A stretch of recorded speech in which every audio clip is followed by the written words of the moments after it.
ትውስታችን የሚጀምረው ያኔ በፊት ተቀዬ እያለን ነበር። እጅግ የምንዋደድ 4 ጓደኛሞች ነበርን። በየሄድንበት በተቀመጥንበት ሁሉ ተጣጥለን አናውቅም ነበር። የቀየው ሰው በፍቅራችን ጉድ ይል ነበር። እናም አንድ ቀን ሁሌም አዘወትረን የምንሄድበት ወንዝ ነበር። ከወንዙ ዳር አረፍ ብለን ስለ ራሳችን እያወጋን እየተጫወትን ነበር። ደሜ ትንሽ ውሃ ይፈራ ስለነበር እርሱን ለማስደንበር ጨዋታችንን ቀጠልን። አይ እንግዲህ እረፉ ሲለን ወደ ቁም ነገሩ ተመለሰ።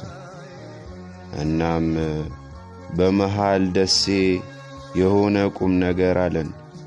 ለምን ከተሜ ሄደን ሥራ ሰርተን ራሳችንንም የቤተሰባችንንም ሕይወት አንቀይርም?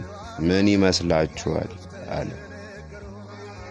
ደሜ ትንሽ ተመሃላችን ቸኮል ሊል ስለነበር እሺ ብሎ ተነሳ። ወዲያው አሁኑኑ መንገድ እንጀምር አለ። ደሴም በል ያዘኝ ብሎ ተከተለው። እነሱ ልባቸው ተነስቶ ስለነበር እኔና እህቴም ደግ ብለን ተከተልናቸው።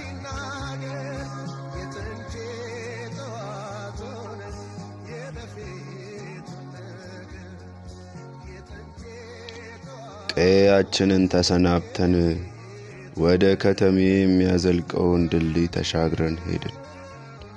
እህት ዓለም እንዳይደክማት ደሴ ከጎኗ ሆኖ እያበረታታ እያጫወታት ጉዞአችንን ቀጠልን።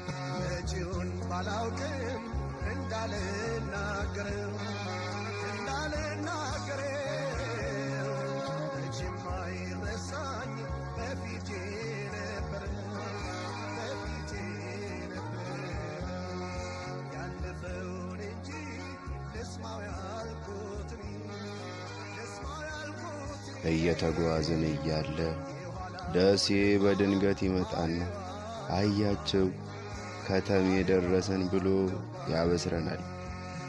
ባየን ጊዜ ሁላችንም በደስታ ዙሪያችንን እየቃኘን መደሰት ጀመርን።